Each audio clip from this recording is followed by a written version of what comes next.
네덜란드 그랑프리 프리뷰 출발해 보겠습니다. 어디 갔냐? 네. 자, F1 챔피언십 네덜란드 그랑프리의 F1과 FIA의 이 소셜 미디어용 포스터를 한 번씩 보고 가도록 하겠습니다.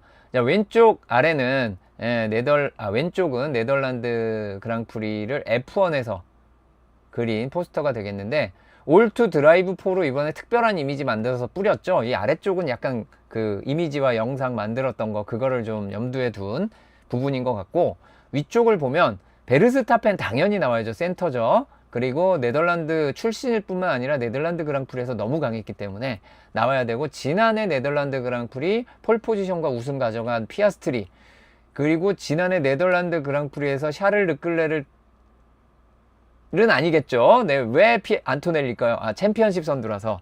아, 그럴 수 있죠. 그럴 수 있죠. 죄송합니다. 아, 이게 살짝 반 농담으로 한 거고, 지난해 네덜란드 그랑프리를 떠올리자라는 의미였고요. 네, 다른 의미는 없습니다. 자, 어쨌든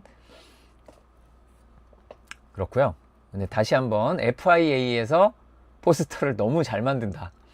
아, 올해는 FIA 포스터만 다 모아놔도 그 한쪽 벽을 저걸로 채워도 될 것 같아. 진짜 다 멋있는데 이번에 특히 멋있어요. 멋있지 않나요? 솔직히 여러분들이 이 디자인을 가르치는 교수가 된다면, 뭐 자격 이런 걸 떠나서 그냥 느낌상 왼쪽에다 상을 주시겠어요? 오른쪽에 상을 주시겠어요? 이거 100% 오른쪽 아닙니까 이거? 너무 차이가 많이 납니다. 너무 멋있다. 그렇습니다. 그리고 사실 이번 네덜란드 그랑프리에 이 잔트포트 2026을 특별히 기념하면서 레드불이 정말 준비를 많이 했어요. 이게 레드불입니다. 3번과 6번이죠. 사실 이 이미지를 뿌려놓고 안타깝습니다. 하여튼 드라이버 슈트의 번호도 이렇게 멋있게 그려 넣으면서 이렇게 했었습니다. 베르스타펜을 하고 나오겠죠. 이제 옷도 이번에 좀 특별하고 굉장히 이쁩니다. 이번 정말 이쁜데 안타깝네요. 다시 한번. F1 챔피언십 그랑프리를 네덜란드에서는 1952년 잔트포르트에서 했습니다. 자, 여기에서 또 우리 아까 마르친 부트코프스키도 있지만 이거 가지고도 말이 많죠. 네덜란드어도 발음 어렵기로는 또 이게 손에 꼽지 않습니까? 저 동네에서 독일어 발음도 힘들어 죽겠는데 네덜란드어가 한 수 더 뜨잖아요. 자, 이것은 잔드보르트인가, 잔트포르트인가, 잔트푸르트인가, 잔트푸르트인가 뒤에 발음 안 하게, 잔보트인가 어렵습니다. 그냥 저는 잔트포르트라고 하는데 다른 발음이 틀렸다, 내 발음이 맞다가 절대 아니라 그냥 복잡하니까 짧게 가자입니다. 다른 뜻이 없어요. 잔트포트입니다. VOORT니까 좀 길게 하면 좋은데 그렇잖아요. 그래서 다른 발음으로 하는 거 다 맞다라고 저는 생각하고 있습니다. 편하게 가자. 그쪽입니다. 어쨌든 1952년이니까 굉장히 오래됐는데요. 여기는 그래서 올드 서킷으로 F1의 전통이 있기는 있는데 좀 문제가 있죠. 뭐냐 하면 1985년부터 2021년까지 38년을 쉬었습니다. 정확히 36년을 쉬었어요. 36년. 그러니까 좀 많이 쉬었죠, 중간에. 그래서 처음에 33년을 하고 36년을 쉰 거죠. 그러다 보니까 중간에 좀 공백이 길다. 서킷은 전부 잔트포트이기는 했습니다. 그리고 뒤에 지도에서 주의할 부분은 네덜란드가 어떤 땅인지는 다들 아시죠? 네덜란드 굉장히 그 해발고도 낮고 저지대가 많고, 그런데 그 위치가 하필 그 북해를 끼고 있는, 그러니까 북태평양에 서유럽에 붙어있는 쪽 북쪽, 여기가 북해입니다. 그래서 북해를 끼고 있는 곳에 하필 또 잔트포트는 해안이에요. 서킷이 그냥 바다에 가깝다가 아니라 그냥 해안입니다. 제가 왜 이렇게 표현했는지는 중계 중에 여러분들이 반드시 한 번은 보게 돼. 이번에 날씨 때문에 거의 100% 나올 것 같거든요. 그 바닷가를 보여주는 장면 때 그냥 바다에 가깝다가 아니라 해안이라고 얘기한 이유가 저거구나 라는 거를 보시면 될 것 같습니다. 그러니까 바다에 가까운 서킷은 참 많거든요. 근데 진짜 그냥 바닷가에 지어버린 서킷은 몇 개 없는데 여기가 그렇습니다. 제다가 있죠. 제다. 바닷가에 지어버린 거. 자, 이벤트의 공식 명칭은 포뮬러 1 하이네켄 더치 그랑프리 2026. 아마 이번엔 그래도 안영진 캐스터가 네덜란드 그랑프리라고 하시겠죠. 예, 한국에서 더치 하면은 모르는 사람들 많아가지고 네.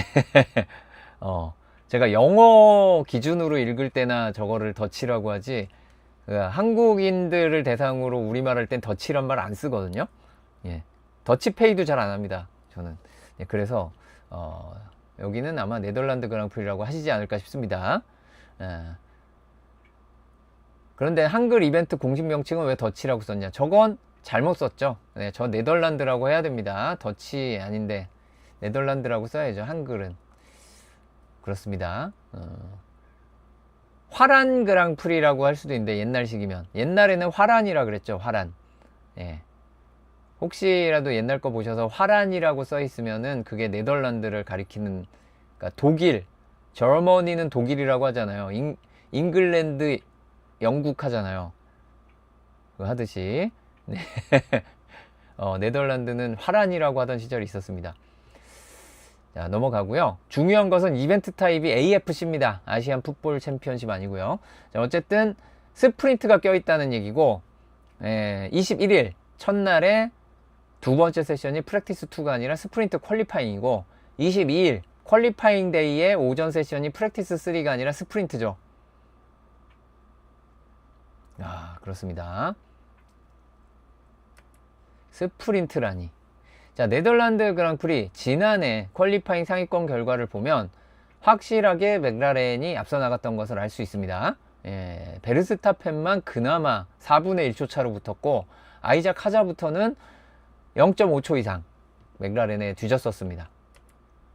그리고 그리드는 이렇게 형성이 됐었는데, 조금 눈에 띄는 부분이라면 로슨이 츠노다보다 앞에 있었죠. 지난해 여러 번 그러기는 했지만 레이싱 불스가 레드불보다 좋은 거 아니냐는 얘기를 정말 많이 듣던, 결국 아이작 하자는 포디움에도 갔잖아요. 그리고 상대적으로 안토넬리가 Q3 진출을 못했었죠. 그래서 츠노다는 레드불인데 안토넬리 아래로 역시 Q3에 못 갔었고, 레이싱 불스에서는 아이작 하자, 로슨이 모두 Q3에 갔고, 예, 그만큼 네덜란드 같은 곳에서는 진짜 잘 맞지 않고 뭔가 연구가 안 돼 있다면 레이싱 불스가 더 좋을 수도 있다. 지난해만큼은 아닐 수 있어도 올해도 처음 타면은 레이싱 불스가 좋을 것 같다는 생각을 확실히 합니다. 자, 지난해 네덜란드 그랑프리의 폴 포지션을 생각해 보면 피아스트리가 트랙 레코드를 수립했었습니다. 1분 8초 622. 이때만 해도 지난해 챔피언십에서 피아스트리가 가장 잘 나갔던 순간이 네덜란드 그랑프리와 레이스, 네덜란드 그랑프리 퀄리파잉과 레이스가 피아스트리가 제일 잘 나갔을 때예요. 예, 이 이후에 조금 아쉬운 장면들이 이어지게 되는데, 레이스까지도 좋았습니다. 레이스 제가 빛났잖아요. 우승도 우승이지만 자신의 첫 번째 그랜드슬램을 찍었습니다. 그랜드슬램은 뭔지 모르시는 분들을 위해 저렇게 이미지를 예쁘게 준비해 줬었죠. 폴 포지션에서 레이스를 시작하고 모든 랩 리드를 한 다음에 패스티스트 랩도 찍고 우승까지 하는 거, 이게 생각보다 많이 못한다라고 제가 여러 번 말씀드렸는데 피아스트리가 처음이었습니다, 지난해 네덜란드가. 그리고 네덜란드 그랑프리의 중요 장면, 좀 가슴이 아플 수 있는데, 지난해 네덜란드는 여러모로 여러 드라이버들이 가슴이 아팠었습니다. 힘들었어요. 그러니까 팬 여러분들도 좀 힘들어 하신 분들이 정말 많았던 경기였던 것으로 기억합니다. 이 전에 그 흰선 밟고 해밀턴 사고 난 것도 있었고, 안토넬리는 안토넬리대로 르클레 들이받고 페널티, 또 르클레가 좀 빛났던 순간 있잖아요. 그 한스 에른스트에서 안쪽으로 파고들어서 그 자갈밭 밟으면서 러셀과 이제 부딪히듯이 지나가면서 결과적으로 러셀은 차에 파손도 있었거든요.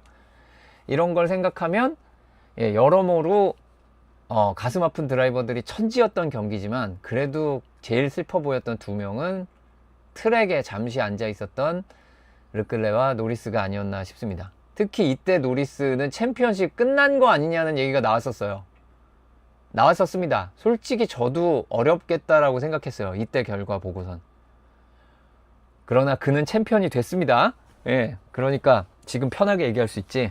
아, 이때만 해도 노리스 너무 불쌍하게 보이는 부분이었지만 인생에 이렇게 내려갈 때가 있으면 올라갈 때가 있다를 또 보여준 거라고 생각하고 그렇습니다. 지금 레이스에서는 피아스트리 저 아이작 하자 레드불 아닙니다. 저거 레이싱 불스입니다. 이것도 레드선을 해야겠네. 어디를 레드선을 해야 되냐면요, 여기입니다. 이거 레드불이 아니라 레이싱 불스죠. 네, 그렇습니다 여러분. 이건 꽤 오래전에 잘못했는데 안 고친 것 같다. 자, 레이싱 불스 죄송합니다. 이미 오래전에 했는데 이게 휙 지나갈 때는 저걸 보고도 레이싱 불스군 하고 지나가거든요. 이게 문제예요. 네, 레이싱 불스 레드불이 아닙니다. 베르스타펜은 레드불이 맞습니다. 어쨌든 피아스트리 우승과 함께 베르스타펜 하자가 포디엄에 올랐고요. 알본이 무려 10계단 순위를 끌어올려서 5위, 베어먼이 무려 14계단 순위를 끌어올려서 6위를 차지한 것도 대단한 경기였죠. 그만큼 일이 많았습니다. 좀 전에 이것만 봐도 일이 많았죠. 이 외에도 사고가 있었으니까 일이 많을 수밖에 없었던 경기였고요. 지난해는 일단 버추얼 세이프티카 1번, 세이프티카 3번 일이 많았죠. 네, 세이프티카가 3번이면 사실 이거보다 더 나오면 졸전입니다. 3번이면 충분히 많이 나온 거예요. 더 나오면 이상합니다. 예, 어쨌든 완주자는 17명이었고요. 클래시파이드는 18명이었습니다. 우승 전략은 미디엄 하드 C3, C2, C2인데 타이어 부담이 굉장히 큰 곳이라는 거 이따가 말씀을 드리겠지만 당연히 하드 2세트를 쓰는 게 빠른 경우가 많습니다. 자, 네덜란드에서 가장 강했던 드라이버는 짐 클라크인데 요즘 분들은 잘 모르시니까 일단 넘어가도록 하겠고요. 페라리가 8승인 것도 85년까지 하고 그 80년대 중반부터 90년대 내내 페라리가 힘들었잖아요. 그거를 건너뛰어요. 이래서 페라리가 승수가 많은 겁니다. 감안을 하고 봐야 되고, 폴시터의 우승 횟수는 이거 약간 착시 효과가 있습니다. 일단 최근에 폴시터의 우승 확률이 굉장히 높고요. 옛날에도 보면 폴시터가 우승하기 나쁜 곳이 절대 아닙니다. 그런데 예전에는 사고가 났을 때 너무 많이 위험한, 그러니까 사고가 나고 복귀하거나 뭐 트랙을 벗어났다 복귀하기 어려운 구조가 많이 있었어요. 그 시절의 결과 때문에 폴시터의 우승 확률이 낮다든가, 그 다음에 이그리드, 그러니까 폴시터가 이그리드에서 출발하는 드라이버보다 불리한 경우도 굉장히 많았기 때문에 폴시터의 우승 확률이 내려간 겁니다. 지금 제가 이렇게 장황하게 설명했잖아요. 이게 의미는 뭐냐? 폴시터가 진짜 좋습니다. 지금 한동안 폴시터가 그렇게 중요하지 않은 경기를 몇 개 거쳐왔거든요.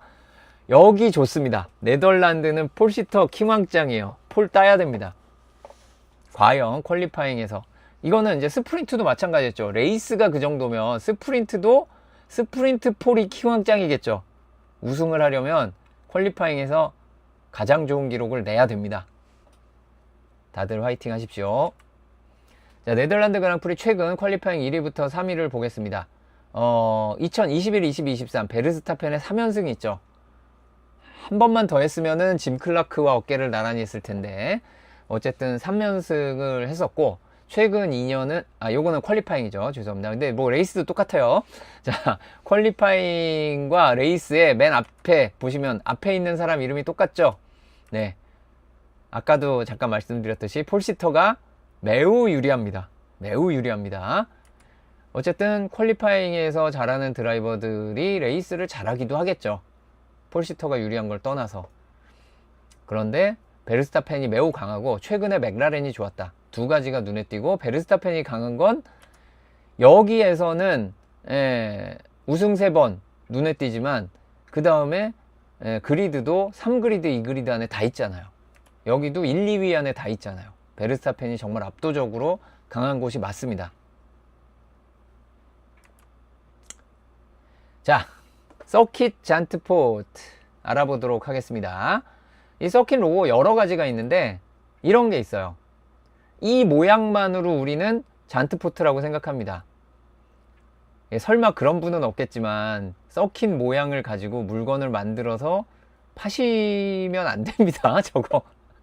네, 이런 서킷 모양 자체가 저게 말하자면 상표기 때문에 마치 그 나이키의 V를 아디다스의 삼선을 나는 팬이니까 나는 뭐 방탄소년단의 팬이고 뭐 그렇습니다. 블랙핑크의 팬이니까 그 로고를 나는 팬이니까 만들어서 여러분들께 팔게요, 사세요 하고 이러시는 분 없죠? 설마. 네, 그런 겁니다. 네, 이 로고, 이 서킷 모양 자체가 로고고 상품이에요. 저거 이런 거 만들어서 파시면 진짜 나이키 그거 만들어서 난 나이키의 팬이거든요. 에어조단 팬이라서 에어조단 모양 만들어서 파시는 그거랑 똑같은 거예요. 아니, 이거는 무슨 뭐 법적인 문제를 떠나서 그냥 상식적으로 하면 안 되는 겁니다. 그냥 판매만 안 하면 괜찮죠. 근데 판매 안 해도 사실 문제가 되는데 그거 문제 삼지 않습니다. 문제가 되지만 다들 신경 안 써요. 돈 받고 판 것도 아닌데 뭘 그걸 찾아와서까지 그런 사람 없죠. 그렇습니다. 우리나라도 서킷들이 이거 힘들어가지고 이런 서킷 모양 상품들 만들어가지고 파는데 생각보다 잘 많이 안 팔려가지고 사실 잘 팔려야 정상이거든요. 그렇습니다. 자, 너무 당연한 거라서 이건 얘기를 제가 길게 하는 게 이상한 것 같아. 어쨌든 잔트포트 서킷 모양이 특히 이뻐요. 옛날 모양도 이뻤는데 옛날 모양 좀 단순해가지고 좀 이렇게 오래 보면 뭐 그렇게 별거 없었는데 요새 모양이 이쁩니다. 자, 잔트포트 서킷은 1948년에 오픈을 했었고요. 좀 전에 말씀드려서 이해하시겠지만 옛날엔 모양이 달랐죠. 그리고 1952년부터 F1 챔피언십 그랑프리를 개최를 했습니다. 원어 공식 명칭 서킷 잔트포트가 되겠고요. 노스 홀랜드, 홀랜드죠. 홀랜드라고 부르는 걸 싫어하지만 네덜란드 사람은 네덜란드를 홀랜드로 부르는 걸 싫어한다라는 얘기를 어서 주워 들었는데 정말 얼마나 싫어하는지 모르겠어요. 제가 뭐 설문조사를 본 건 아니어서. 지명은 홀랜드라는 지명이 여럿 있어요. 네덜란드에. 어쨌든 그렇고요. 기온은 이게 8월 기온 맞습니다. 그러니까 평균 최고 기온 20도, 평균 최저 기온 15.5도. 되게 낮죠. 그럼 비 오면 좀 더 낮겠죠. 아이코, 저런. 그렇습니다. 유럽이 웬만큼 폭염으로는 잔트포트의 온도를 높이기 쉽지 않을 것 같아요. 온도가 원래 낮은 곳이고 높아지기 힘든데 비 오면 조금 더 낮아지는 곳입니다.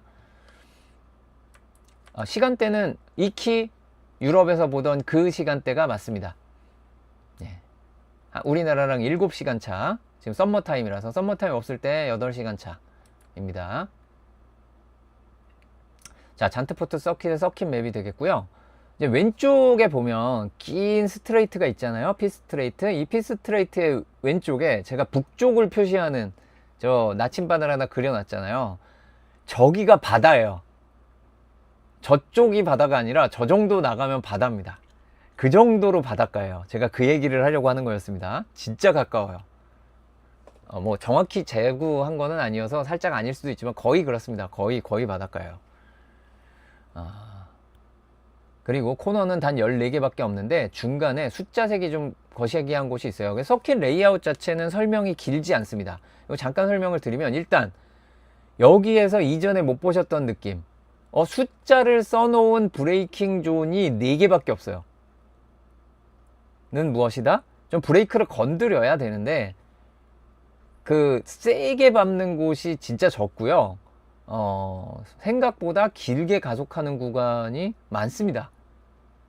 그래서 약간 올드스쿨이죠. 이게 요즘 설계를 하면 이렇게 될 수가 없어요. 근데 옛날에 만든 서킷이라서 이런 게 가능하기도 합니다. 어쨌든 중요한 브레이킹 존이 매우 적다.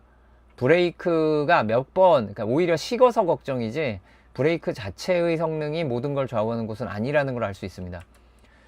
가속 구간은 크게 3곳, 이거 말고도 좀 더 있는데 예를 들면 12번에서 13번 코너로 가는 사이 한스 에른스트를 빠져나온 곳이죠. 이제 코너 이름을 부르는 게 몇 코너 있는데 사실 네덜란드는 그렇게 중요하지 않습니다. 예, 그래서 좀 대충 넘어가도 되고 너무 자주 바꿔요. 뭐 3번 코너 후겐홀츠 하는데 안 해도 됩니다. 그냥 3번 코너 뱅크 크잖아요. 그냥 3번이라고 해줍시다. 11번, 12번 한스 에른스트 사실 누군지 잘 모르시잖아요. 네, 넘어가도 될 것 같고요. 네, 그렇습니다. 이제 1번 코너 타잔 이거는 그 우리가 나는 타잔 너는 치타 할 때 그 타잔 네 생각해서 네, 올드 팬들은 자주 부르는 이름이지만 요즘은 그 타잔 모르잖아요. 치타 옆에 있는 타잔이 누군지 모르시는 분이 아마 지금 제 시청자의 3분의 1은 될 것 같아요.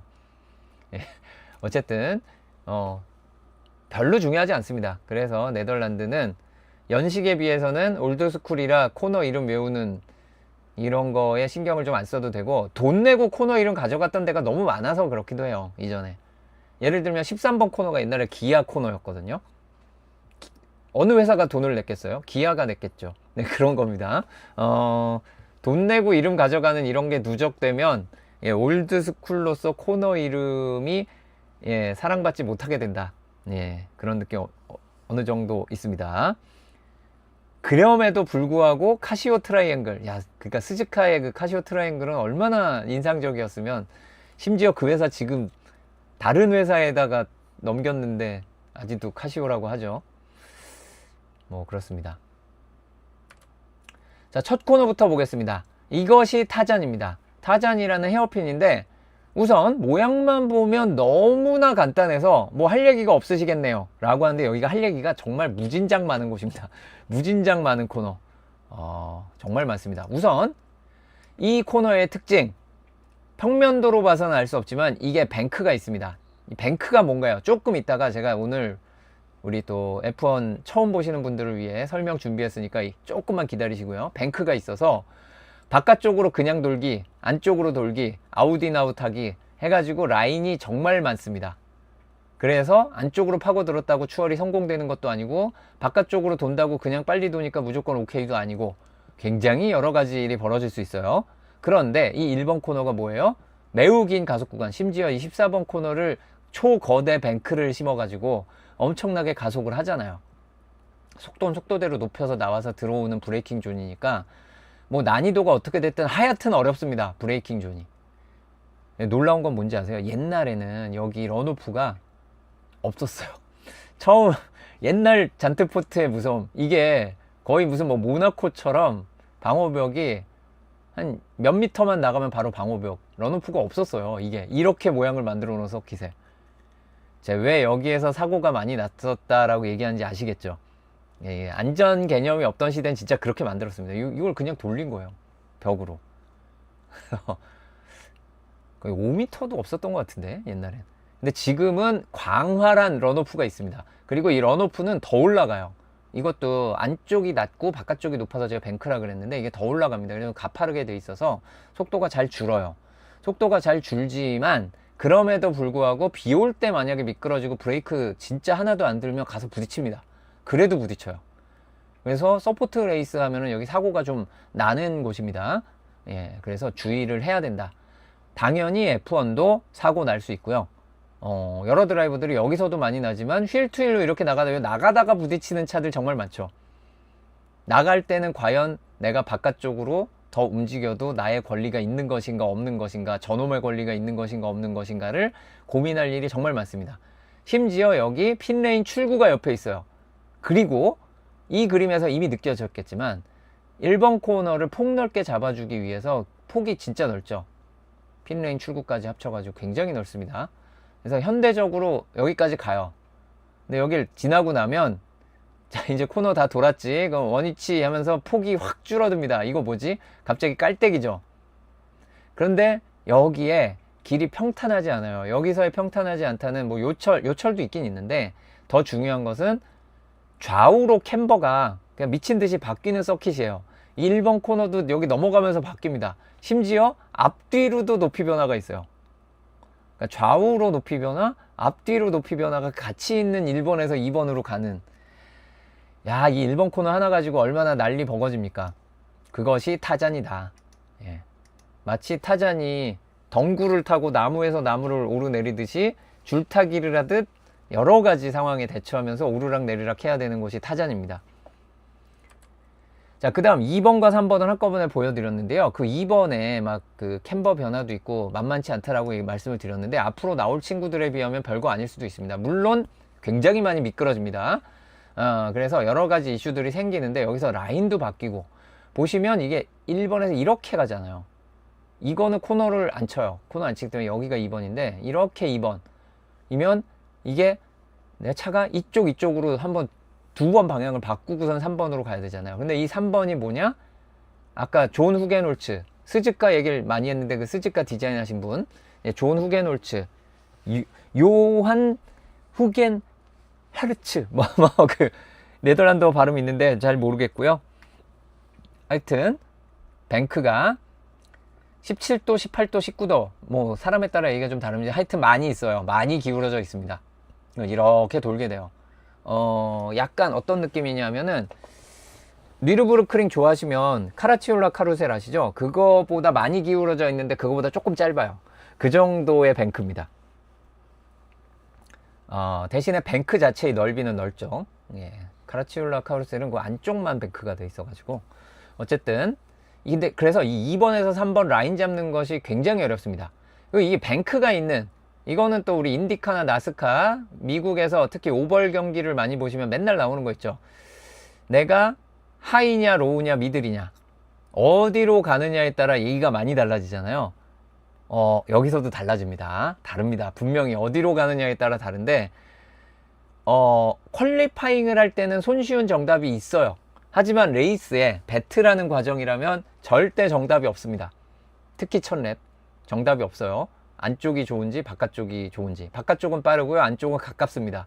여러분의 선택은 찍어주세요. 네, 셋둘 하나 해야 되는데 어쨌든 넘어갔고요. 이곳에서 속도도 잘 내야 되지만, 이런 뱅크는 기본적으로 위험합니다. 그냥 혼자 달려도 위험해요. 흰선을 밟으면 위험합니다. 앞에 차 때문에 움찔하면 위험합니다. 당연히 부딪히면 위험하고요. 이 중간에 들어가면서 브레이킹 있는데요, 강한 브레이킹은 아니지만 브레이크를 잡아야 되거든요. 이 브레이크를 확실히 밟아줄 때 조금이라도 잠겨도 위험합니다. 이 모든 위험한 경우가 거의 90% 사고로 이어집니다. 이번에 안타깝게도 아이작 하자가 손목 부상으로 못 나오게 됐지만, 손목 부상하면 또 생각나는 게 바로 이곳에서 프랙티스에서 있었던 피아스트리를 피하려다가 리카도 손목 부상 입었던 거 기억나실 거예요. 네, 이런 사고 피하기 어렵고, 예를 들면 지난해 레이스에서 이곳에서 흰선을 밟은 해밀턴이 사고가 났었고, 이곳에서 약간 제어를 잃은 안토넬리가 르클레를 건드려서 또 사고가 났었고, 이런 일들이 다 벌어지죠. 이런 일들이 벌어지는 이유는 뱅크가 사고를 미친 듯이 부를 수 있는 구조이기 때문입니다. 그래서 뱅크라는 얘기를 안 할 수가 없습니다. 이렇게 생겨 있습니다. 자, 지금 보시면 두 대가, 한 대는 높은 쪽, 한 대는 중간 쪽에서 이제 미들과 하이로 돌고 있어요. 예, 꼭 아래쪽으로 돌아야 된다 뭐 이런 게 있는 것도 아니고, 정답이 없기 때문에 참 쉽지 않습니다. 근데 이게 런오프가 넓은 것도 아니어가지고 사고가 나면 어떻게 방법이 없습니다. 흰선을 밟았다는 건 뭔가요? 라고 말씀드렸을 때 요거요. 솔직히 이게 만약에 맑은 컨디션에, 드라이 컨디션에 차들이 퀄리파잉을 하고 있으면, 이 차들의 오른쪽 바퀴가 있고 왼쪽 바퀴 있잖아요. 오른쪽 바퀴가 여기가 문제가 아니라 왼쪽 바퀴가 이 흰선에 닿느냐 마느냐 하는 라인도 가끔은 씁니다. 가끔은 쓴다가 뭐냐면, 여기 너무 깊게 가면 안 좋아서 그렇게 깊게 돌지는 않아요. 어쨌든 그런데 비가 왔을 때는 왼쪽이 문제가 아니라 오른쪽 바퀴도 이거 잘못 밟으면, 날씨 안 좋을 때 갑자기 그 약간 그 카트라이더의 바나나 같은 상황이 돼버립니다. 굉장히 위험합니다.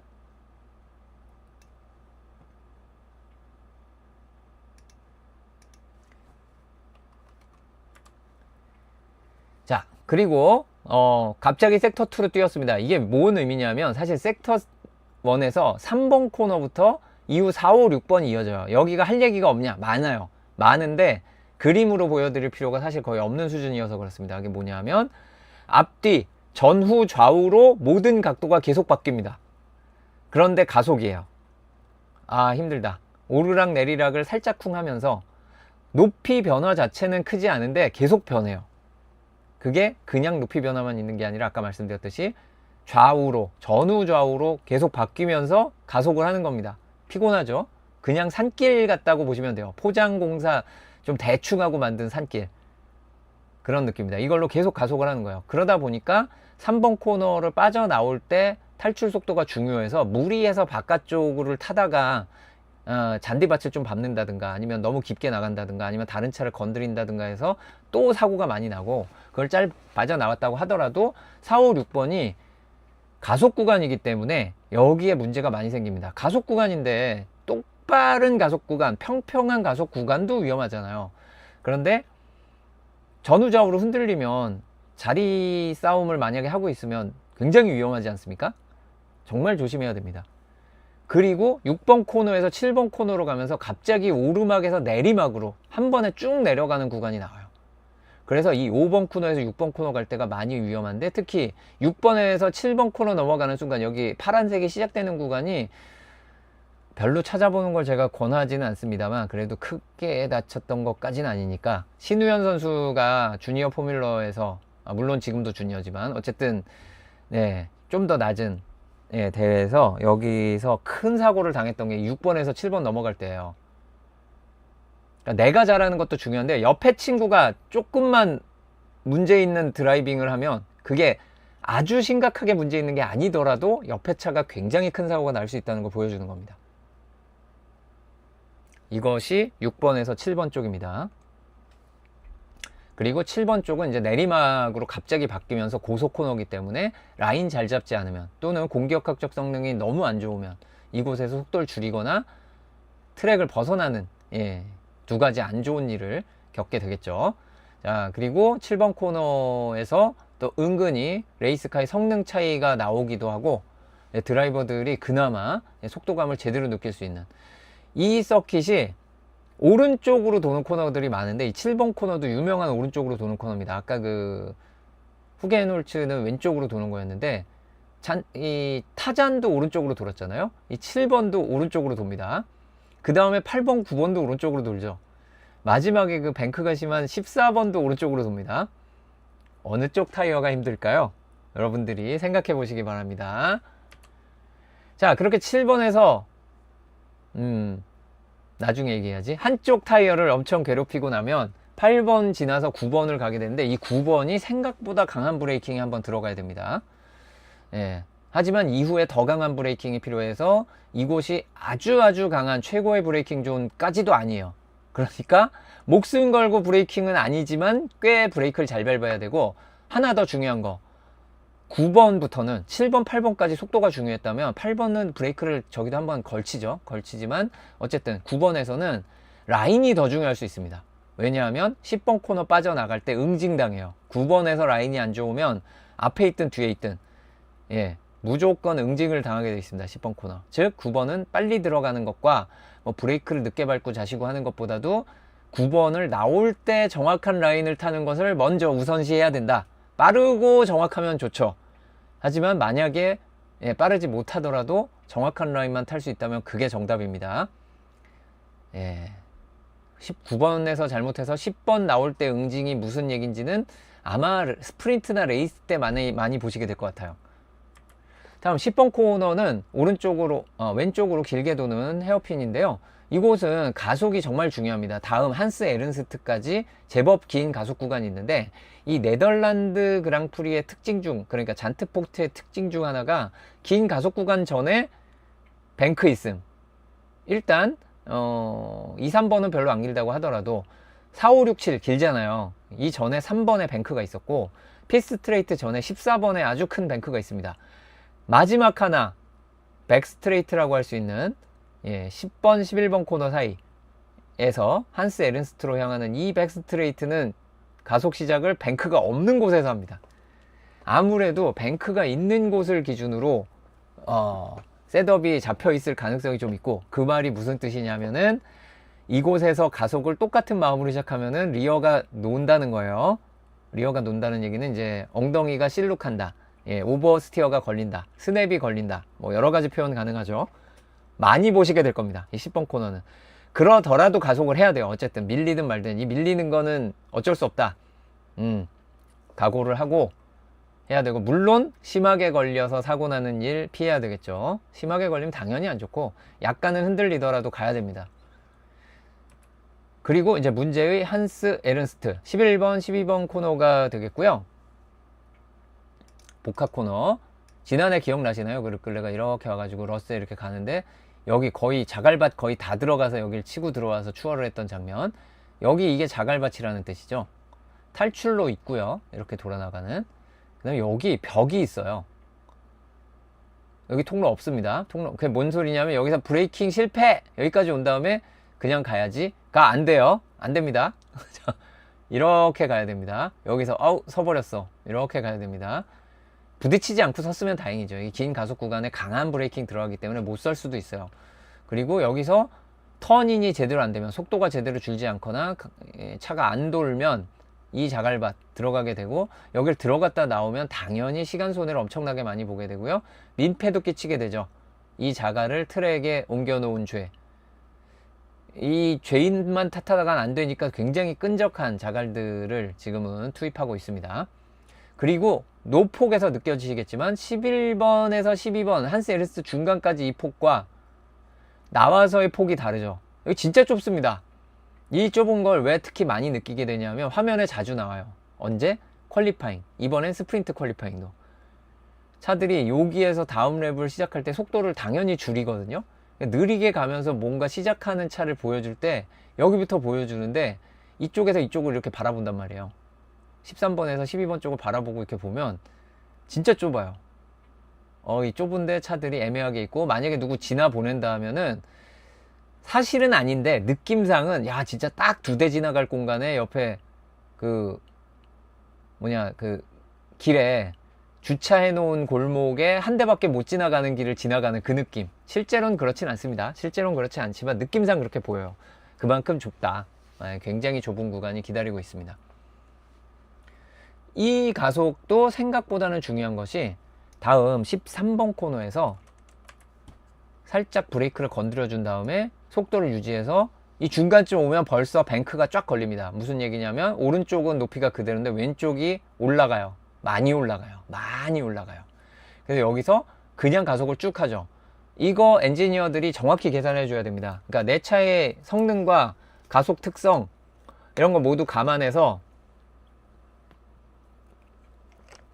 여기는 항상 하이가 빠르다, 항상 로우가 빠르다 뭐 이런 식이 아니에요. 아니기 때문에 언제는 어디에 있다가 어디로 나와가지고 속도를 내는 것이 가장 빠르다를 계산을 진짜 잘 해줘야 됩니다.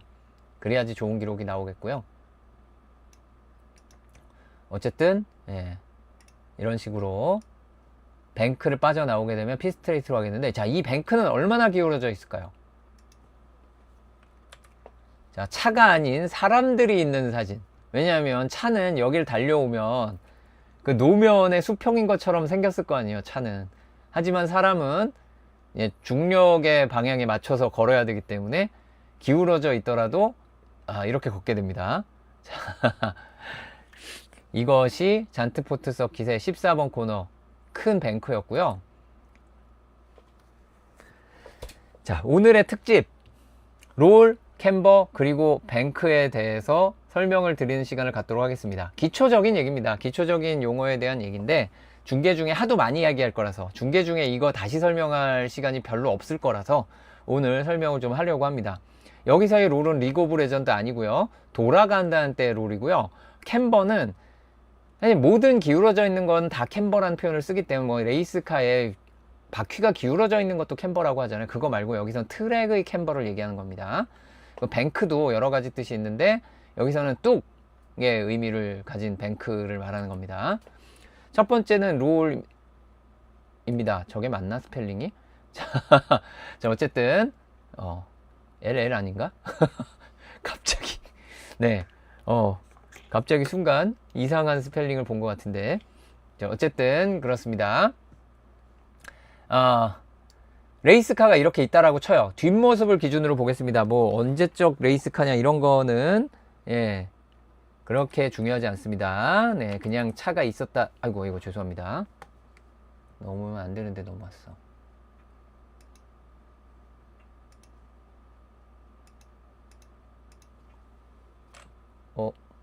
죄송합니다. 다시 시작할게요. 스펠링 틀린 것 때문에 갑자기 충격을.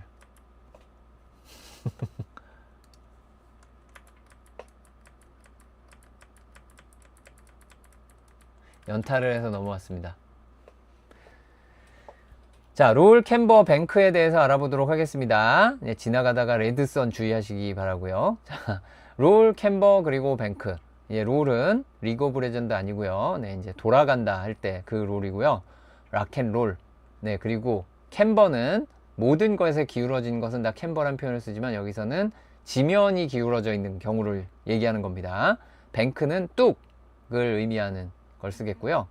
먼저 예, 롤에 대해서 이야기해 보도록 하겠습니다. 이런 차가 있다라고 쳐요. 근데 이 차가 여러 방향으로 회전을 할 수 있는데 그 중에 이렇게 앞이나 뒤에서 봤을 때 중심축을 기준으로 시계 방향 혹은 반시계 방향으로 회전하는 것을 롤이라고 합니다. 이렇게요.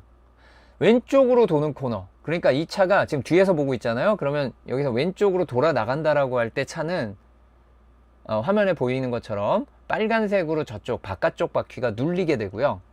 예, 안쪽 바퀴는 살짝 들리게 되죠. 차는 약간 기울어진 모습을 가지게 됩니다. 이제 이건 셋업에 따라서 이 롤을 얼만큼 허용을 할 것이냐 아니면 억제를 할 것이냐 라는 것들을 조절할 수 있고요. 어쨌든 왼쪽으로 돌 때 이렇게 된다. 오른쪽으로 돌면 이렇게 되죠. 아까 얘기한 3, 4, 5, 6, 7번 잔트포트에 3, 4, 5, 6, 7번을 가면 어떤 일이 벌어지느냐, 이러고 가는 거죠. 자, 이러고 가는 겁니다. 이게 좌우가 계속 바뀐다는 게 그 의미예요. 머리 아프죠 벌써. 예, 힘듭니다. 예, 차를 굉장히 셋업을 잘 해주시리라 믿고요. 이런 것이 롤이에요. 이렇게도 기울어지고 이렇게도 기울어지고, 이게 다시 돌아오는 과정에서 이제 회복을 해야 되겠죠. 이 롤을 하는 중심, 뭐 롤 센터 뭐 이런 건 그렇게 중요하지 않습니다. 일단 바깥쪽으로 이렇게 쏠리는구나. 그러면서 차가 앞뒤에서 봤을 때 이렇게 회전, 반시계 방향, 이거 반시계 방향으로 돈 거죠. 이건 시계 방향으로 돌았고요. 반시계 방향으로 돌았습니다. 이것이 롤입니다. 자, 그런데 이것 때문에 코너를 돌 때 어떻게 보면 안쪽 바퀴가 들린다라는 것이 코너를 공략할 때 굉장히 중요한 포인트가 되겠죠. 저 안쪽 바퀴가 잘 붙어 있어야 그만큼 그립을 확보를 하니까 더 잘 돌고, 바깥쪽은 알아서 잘 눌러주겠죠. 안쪽은 들립니다만 바깥쪽은 이 도는 방향 때문에 자동으로 롤이 눌러줍니다. 자, 그런데 땅바닥이 꼭 이렇게 평평할까요? 라고 하면 사실상 거의 모든 레이스 트랙의 거의 모든 코너는 이렇게 평평하지 않습니다. 있겠죠. 진짜 뒤지면 진짜 0도, 기울기 0도 나오는 코너가 있기는 있겠죠. 근데 확률적으로 거의 대부분은 기울어져 있습니다. 안쪽으로든 바깥쪽으로든. 우리는 그것을 캠버라고 이야기를 합니다. 자, 이제 다시 아까 똑같은 상황이 됐습니다. 이제 롤이면 차가 이제 기울어지게 되는데, 캠버는 이런 식으로 기울어지는 거예요. 이런 식으로. 즉, 아까 제가 3, 4, 5, 6, 7에서 차가 기울어지는 모습을 롤을 가지고 설명했는데, 하나도 서스펜션이 작동을 안 하더라도 이러고 가는 겁니다. 길이 이렇다는 거예요. 이것이 캠버입니다. 근데 캠버는 도는 방향과 위치에 따라 가지고 조금 다르게 이야기할 수 있는 게 있는데, 예를 들면 네거티브 캠버, 오른쪽으로 돌아야 돼요. 그래서 오른쪽 바퀴가 들려. 그런데 길이 오히려 왼쪽으로 기울어져 있어요. 이게 이제 오프 캠버 혹은 네거티브 캠버가 되겠습니다. 반대는요, 포지티브 캠버죠. 오른쪽으로 도는 게 아니라 왼쪽으로 도는 거예요. 그러면 자, 바깥쪽은 눌러주는데 안쪽이 그렇게 많이 들린다라기보다는 차가 오히려 이리로 기울어져 있으니까 어떻게 보면 밸런스를 맞춰줘요. 그래서 속도를 유지하면서 도는데 상당히 유리해지죠, 포지티브 캠버가. 포지티브 캠버를 많이 줄 경우에는 어떻게 보면 그 원심력을 이용해서 바깥쪽으로 밀려나려는 힘 때문에 생기는 게 롤인데, 그런 원심력을 이용해서 차의 자세가 오히려 좋아지면서 예, 속도를 좀 더 낼 수 있는 이런 여건이 갖춰집니다. 그래서 평평할 때나 네거티브 오프 캠버일 때보다 훨씬 더 높은 속도로 공략을 할 수 있게 됩니다. 그러다 보니까 안쪽 바깥쪽을 다 이용하면서 서로 다른 특성을 찾아낼 수 있게 되는 거죠. 이런 포지티브 캠버가 있을 수 있어요. 이게 이제 땅의 기울어짐을 캠버라고 얘기했고, 이렇게 포지티브 캠버로 코너 하나를 쭉 돌아가게 만든 이런 것을 우리는 뱅크라고 합니다. 이제 캠버 다음에 뱅크라고 제가 화면을 넣었어야 되는데, 이 밑에 있는 이런 뚝이에요. 뚝의 경사면을 지나는 거죠. 벨로드롬 같은 데 있는 거라고 보시면 됩니다. 자전거 경주하는 그 벨로드롬 같은 거 보셨을 거고요. 이런 것이 뱅크예요. 이런 뱅크가 이루어져 있는 거, 그러니까 얼마나 뚝이 졌느냐 라는 뜻이에요. 예. 그래서 잔트포트 서킷에 이게 뱅크죠. 3번 코너. 캠버가 그냥 장난 아닙니다. 정말 많이 기울어져 있고요. 이곳도 아까 우리가 봤던 정말 많은 게 기울어짐이 있는 곳입니다. 자, 이것을 주요 서킷의 주요 코너들 뱅크 비교를 제가 해드릴게요. IMS는 인디애나폴리스 모터 스피드웨이입니다.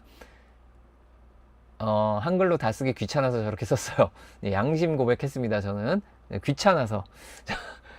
그리고요, 제다 같은 경우가 이제 12도 13번 코너를, 근데 제다는 느낌이 그렇게 잘 안 오죠. 근데 잔트포트는 18도 19도인데 이거는 자료에 따라서 좀 다를 수 있어요. 그리고 또 이 각도를 어디서 쟀느냐에 따라 다릅니다.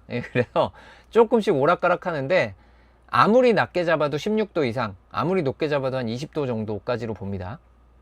자, 그리고 데이토나는 여러분들 잘 아시는 슈퍼 스피드웨이 있죠. 여기 어마무시합니다.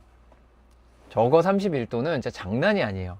그런데 지금은 안 쓰는, F1에서 이제 50년대 말 60년대 초 잠깐 썼던 그 몬자 오버홀뱅크 36도입니다. 그 데이토나보다 심했죠. 그런데 이제 아푸스에 괜히 이름이 월 오브 데스가 아닙니다. 안 좋습니다. 저거 43도는. 그렇고요. 어쨌든 사실 올해 우리는 하나를 더 보게 될 건데, 마드링에 사람에 따라서 얘기가 다른데 한 14도 13도 이 정도라고 이야기를 해요. 근데 마드링의 뱅크는 좀 무서울 것 같습니다. 19도 18도도 있는데 무슨 13, 14도 가지고 뭐가 무서워요 라고 하실 수 있지만, 길어요. 길다는 게 무서운 겁니다. 뱅크 잠깐은 그렇게 큰 문제가 아닐 수 있는데, 길고 빠르면 위험합니다. 정말 위험합니다. 그래서 과연 어쩔지 한번 지켜보도록 하겠고요. 이런 것이 뱅크고, 이번 잔트포트가 마드링 나오기 전까지는 현역 서킷으로 가장 큰 각도를 자랑하고 있었고, 마드링도 아마 완성되지 않아서 확실치는 않지만 이거보다는 덜 기울어졌을 것으로 보이기 때문에 F1 최고의 뱅크를 자랑하는 잔트포트를 기념해서, 이 기울어진다는 것이 롤이 어떻게 작용하고 거기 캠버가 어떤 영향을 주고, 그래서 뱅크가 있으면 어떤가 라는 큰 틀을 잡아드리는 타이밍을 잠깐 넣었었습니다. 다시 영상 만들 때는 제가 수정을 해서 올리도록 하겠습니다. 자, 그러면 서킷이 대충 이런 구조가 되어 있는 건 알겠어요. 그러면 특징을 알아봅시다. 코너의 개수는 14개고 스트레이트 모드전은 그 두 개 있는데 말고 다음 가속 구간이 4, 5, 6, 7인데, 제가 진짜 아무 말도 안 하고도 그냥 너무너무 위험하다는 말, 어렵다는 말, 그러니까 저 캠버가 오락가락 한다는 거잖아요. 거기에 앞뒤로도 높이 변화가 있고, 거기다가 스트레이트 모드존을 넣을 수는 없잖아요, 인간적으로. 그래서 두 개가 한 개입니다. 넣을 만큼 넣었어요. 높이 변화는 8.66m인데 중요하지 않습니다. 한 30m 박히는 서킷보다 높이 변화의 감이 훨씬 더 강해요. 그것이 잔트포트입니다. 자, 그 레이스 랩수는 굉장히 많고요. 왜냐하면 서킷 길이가 짧기 때문에. 4.3km 서킷들 많았잖아요. 그런데 모나코를 빼면 여기가 제일 짧거든요. 4.3도 안 돼요. 그러다 보니까 랩수는 많아집니다. 자, 북해 연안 바닷가에 건설된 올드 서킷. 북해 연안 무슨 뜻인가요? 영국 옆나라란 소리죠. 바다 건너. 영국 날씨 비스무꾸리한 게 있는 데다가 바닷바람 불어오고요. 날씨가 안 좋아지기 딱 좋은 여건 정말 많습니다. 그리고 바닷가라는 것 때문에 또 역시 문제 있을 수 있고요. 올드 스쿨 서킷. 올드 스쿨도 아니고 올드 서킷이에요. 진짜 오래됐습니다. 여기는 이제 조금 있으면 80년대입니다. 서킷 나이가. 예, 올드 서킷이기 때문에 중간에 리뉴얼을 한번 했지만 아직은 현대적인 느낌과는 거리가 멉니다. 다이나믹한 트랙 높이 변화. 예, 자이로캠 많이 볼 수 있겠죠. 이제 우리는 헬멧캠이라 그러는데 영어권에서는 그걸 바이저캠이라고 하더라고요.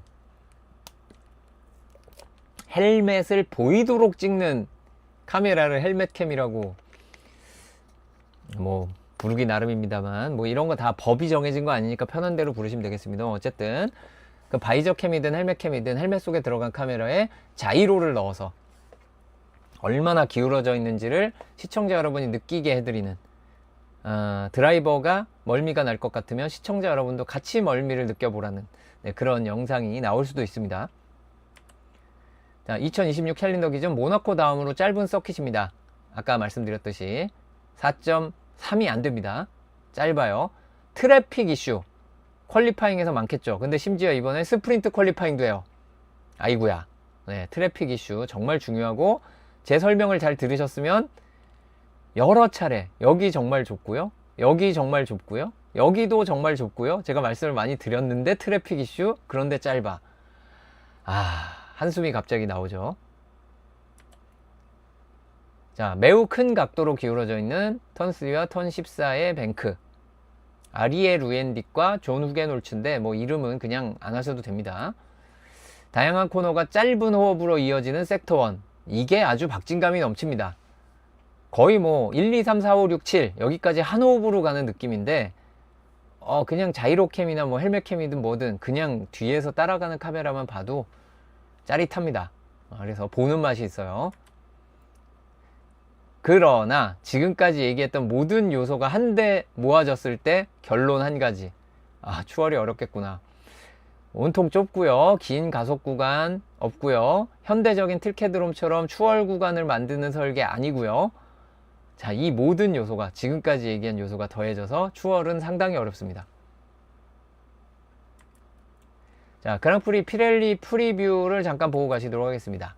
일단 길이가 비슷한 바로 이전 경기에 펼쳐졌던 헝가로링과 제가 비교를 하기 위해서 헝가로링을 밑에 조그맣게 자료를 가져다 놨는데, 눈에 띄게 다른 곳이 있어요. 그게 어디냐면 타이어 스트레스입니다.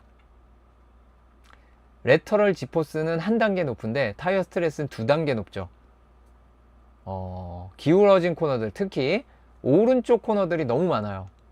중요한 코너가 다 오른쪽이라 왼쪽 타이어들이 힘든 데다가 심지어 거기가 뱅크가 들어가 있으면 가속을 하잖아요. 뒷바퀴도 접히면서 밀립니다. 뒷바퀴도 과열이 된다는 거죠. 그래서 앞뒤 왼쪽 바퀴가 그냥 다 죽어 나가는 곳입니다. 힘들어요. 그래서 보시다시피 드라이버 기준으로 왼쪽 바퀴, 여러분이 보시기엔 오른쪽이겠지만 저게 드라이버 차 기준으로는 왼쪽입니다. 왼쪽의 횡방향 지포스가 큰일이구나 라는 것을 느끼셨을 겁니다. 이 부분이 모든 드라이버가 극복해내야 되는 이번 네덜란드 그랑프리 과제가 되겠고요. 레이스가 차라리 나은데 문제는 스프린트예요. 그게 뭐냐면 24랩을 할 거거든요. 스프린트를 미디엄으로 하잖아요, 보통. 이게 미디엄 하드로 가는 투스탑은 거의 무리가 없을 거라고 예상을 합니다. 근데 미디엄만으로 그 스탠딩 스타트 하고 24랩은 조금 힘들거든요. 그래서 만약에 드라이 컨디션에서 스프린트 펼친다 그러면 피곤할 겁니다. 구름이라도 많이 껴줘야 될 거예요. 자, 이전 그랑프리에서 타이어 운용은 어땠나요? C2, 3, 4이던 시절 이제 미디엄, 하드가 우승 전략이었고요. 레드불은 탁월하게 타이어 관리가 잘 되는 타이밍이었기 때문에 소프트, 미디엄, 소프트로 가서 베르스타펜이 2위를 했고, 레이싱불스의 아이작 하자는 미디엄, 하드, 소프트로 포디엄에 올랐습니다. 자, 여기까지 투스탑이 많은 걸 알 수 있고, 아무래도 세이프티카 타이밍이 비교적 도와준 편이었기 때문에 무난하게 투스탑을 할 수 있었어요. 그런데 2024년은 원스탑이죠. 아니, 타이어 어렵다면서요, C3가 힘들 수도 있다면서요 라고 말씀을 하시겠지만, 네, C3를 쓴 드라이버들은 투스탑 했습니다. 여기서 보시면 재작년만 해도 C1, C2, C3였어요. 그래서 원스탑이 되는 거죠. 그러니까 C2, C3, C4로는 투스탑을 당연히 가겠지라고 생각한다면 C1, 2, 3면 무난하게 원스탑을 갈 수 있습니다. 그리고 2023년은 이건 뭔 난리인가요? 이건 하이라이트를 다시 보세요. 난리도 아닙니다. 네. 모두 슬릭 타이어로 스탠딩 스타트 하는데 폭우 내리기, 그리고 인터미디어트로 열심히 바꿨더니 금방 개버리기, 경기 끝날 때 다시 비 내리기. 자, 이건 하늘이 시나리오를 쓰려고 작정을 했던 경기죠. 네, 뭐 그런 적도 있었습니다. 여기 보시면 우승한 베르스타펜의 전략 보이시나요? 저 맨 위에 보시면 6스탑을 했거든요. 6스탑. 그렇죠. 카운트상 6스탑입니다. 이제 사실상 느낌은 그게 아닌데, 예, 난리도 아닙니다. 6스탑하고도 우승할 수 있어요. 실제로는 그 6스탑 하는 그 분위기가 아니에요. 이제 그거는 이제 하이라이트를 보시면 압니다. 무슨 얘기인지. 그리고 2022년은 어땠나요? 이때 C1, 2, 3였는데 막판에 안 바꿔도 될 수 있는 거리인데 세이프티카가 나오면서 타이어를 교체하고, 이때가 해밀턴과 러셀이 우승까지도 할 수 있었던 경기였습니다. 메르세데스로. 그런데 그 세이프티카 상황이 생겨버리는 바람에 장점이 사라져 버렸고, 문제는 그 과정에 해밀턴이 타이어 교체를 안 했죠. 그래서 굉장히 가슴 아픈 리스타트를 겪게 되는, 이것도 뭔 얘기인지 하이라이트를 보시면 압니다. 그 지난 경기들이 많기 때문에 타이어 얘기하려고 들어왔는데 무난한 투스탑이었습니다. 이때도. 그래서 올해는 뭐냐? 네, 지난해와 같습니다. C2, 3, 4. 아무래도 지난해보다는 타이어 부담이 적어져서 꼭 하드 2세트가 아닌 투스탑도 가능하지 않을까라고 생각을 해봅니다. 드라이라면요. 자, 네덜란드 그랑프리 이슈와 관전 포인트 많습니다. 2026 시즌 후반기 첫 경기고요. 베르스타펜의 홈 그랑프리입니다.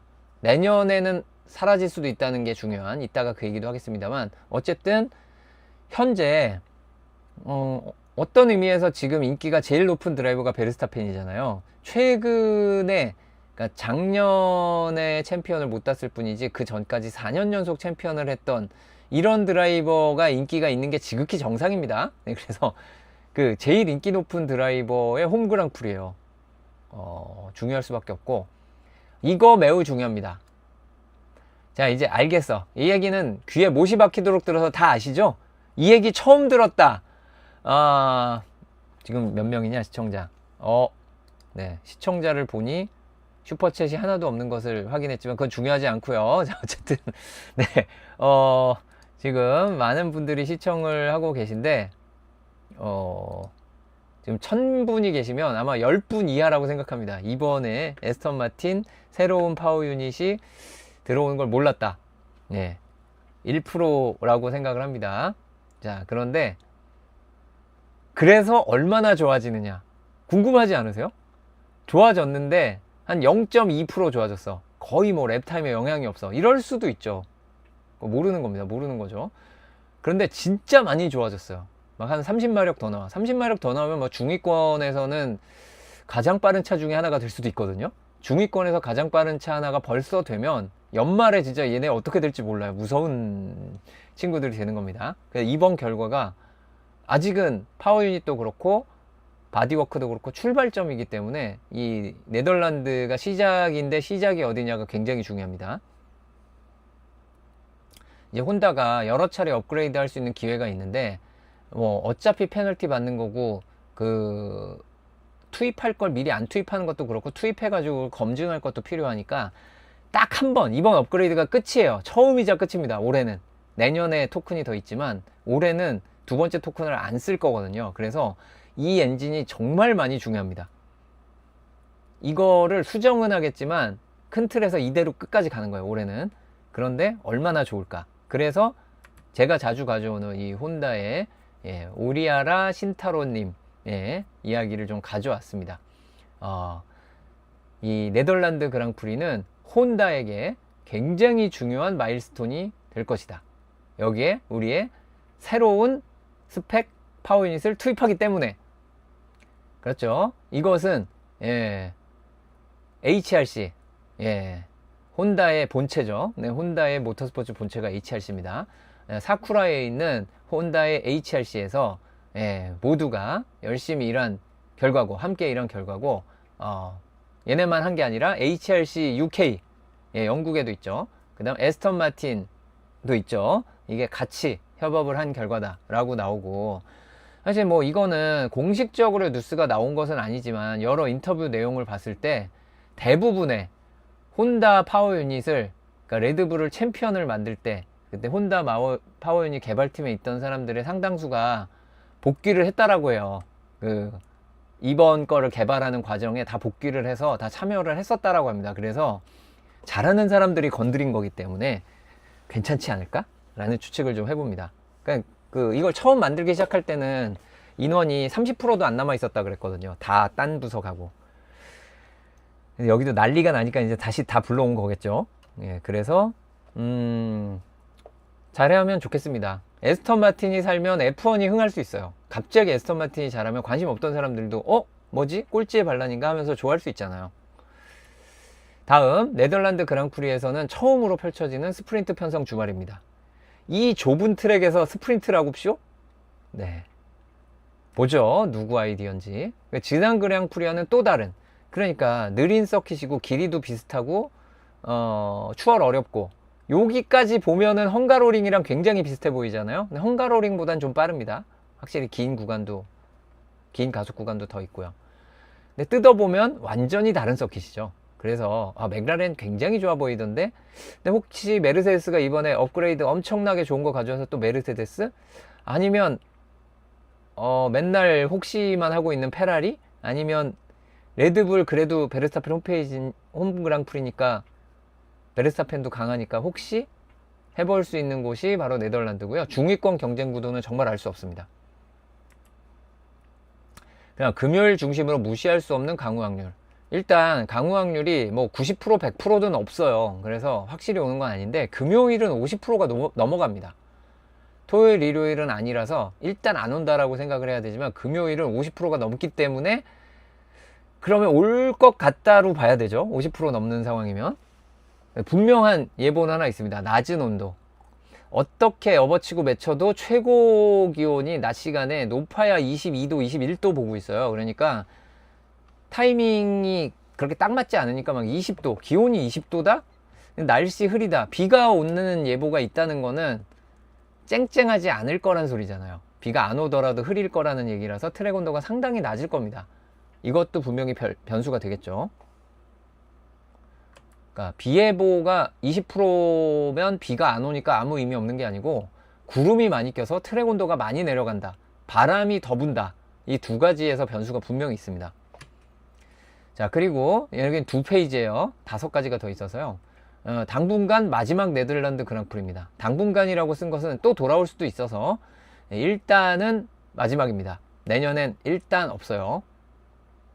한 번 나가면 언제 다시 돌아올지 모르지만 일단 없습니다. 다음 아이작 카자가 결장하는 거 아까 뉴스로 말씀드렸지만 중간에 들어오신 분들 계시겠죠? 쭉 돌려가지고 앞부분에 뉴스를 보시면 됩니다. 이번에 손목 부상으로 못 나오게 됐고요. 리암 로슨이 레드불 소속으로 출전합니다. 이것도 하나 화면 준비할 걸 그랬나? 아니 뭐 이거 가지고. 네, 그러면 포인트는 어떻게 되나요? 네, 리암 로슨의 포인트는 리암 로슨에게 가고요. 레드불의 포인트는 레드불에게 갑니다. 안 어렵죠?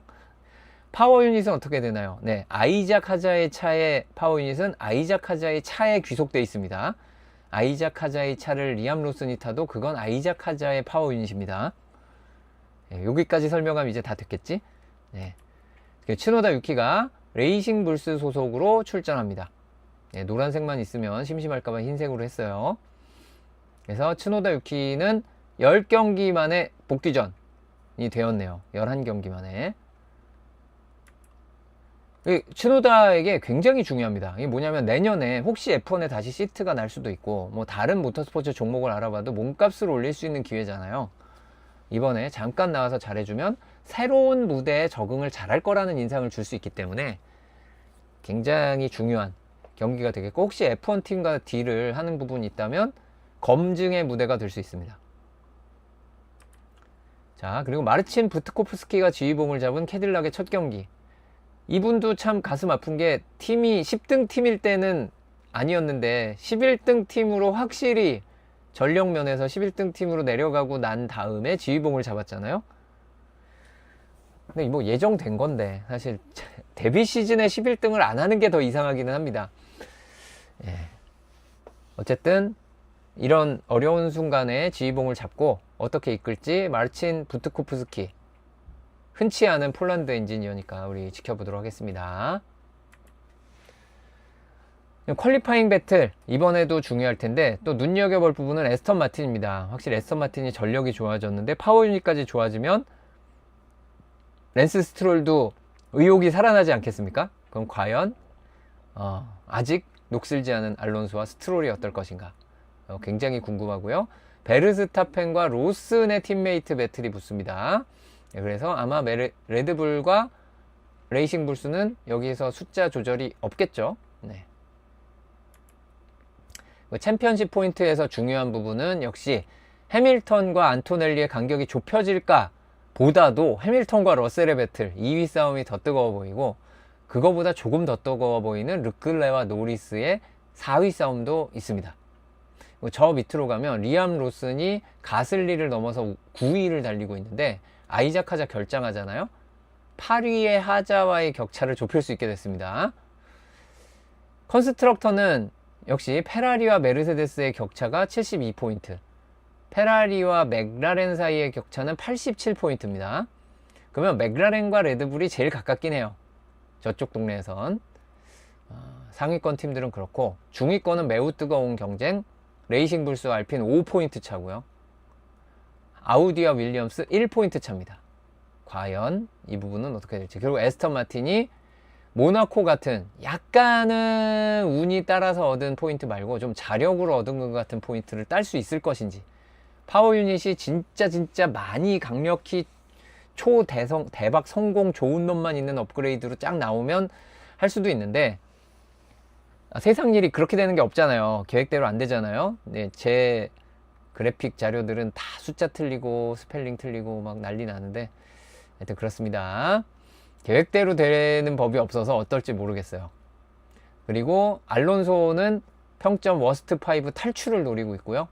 스트롤은 당분간은 어렵겠지만 몇 경기 내로 꼴찌 탈출을 노리고 있습니다. 상위권에서는 해밀턴, 르클레, 조지 러셀, 노리스까지 4명의 포인트 비슷해서 2, 3, 4, 5위가 평점 대결도 할 텐데 이거는 물론 돈을 주지 않습니다. 자, 퀄리파잉 퍼포먼스가 최근에 어땠느냐? 치열하죠. 네, 상위권 팀들의 퀄리파잉 퍼포먼스는 1%입니다. 이게 지금 한 개가 1%인 그래프를 그렸는데도 그 안에서도 촘촘해요. 그러니까 이번 네덜란드 그랑프리도 꽤 치열하지 않을까 추측을 해봅니다. 레이스 퍼포먼스도 헤쳐 모여 한 것처럼 흩어졌던 차들이 한 군데로 쫙 모였거든요. 그렇다는 얘기는 다음 경기가 또 기대가 됩니다. 후반기에는 아예 그래프의 스케일을 낮출 수 있지 않을까. 심할 때는 1.5% 밖에도 있던 맥라렌과 레드불이 돌아왔어요. 중위권은 어땠냐? 여기는 스케일이 좀 다릅니다. 이거 6%짜리예요 전체가. 그리고 조금 벌어지고 있는 이유는 하스와 윌리엄스가 처지고 있기 때문입니다. 레이스에서도 하스와 윌리엄스가 확실히 중위권을 둘로 쪼개듯이 남북조 시대를 만들듯이 갈라서고 있습니다. 그 다음 이제 잠시 후면 캐딜락이랑 비교하지 않을 에스턴 마틴, 지난 헝가리 그랑프리에서 대반전을 이끌었죠. 여기에서 그래프가 한술 더 뜨면 중위권으로 그려줘야 돼요. 캐딜락 혼자 그려야 되고 그런 상황이 올 수도 있습니다. 이번 그랑프리 각 세션 예정 시간 보겠습니다. 일단 프랙티스 한 번밖에 없고요. 프랙티스 1 시작 시간은 엔간한 유럽 그랑프리들 똑같습니다.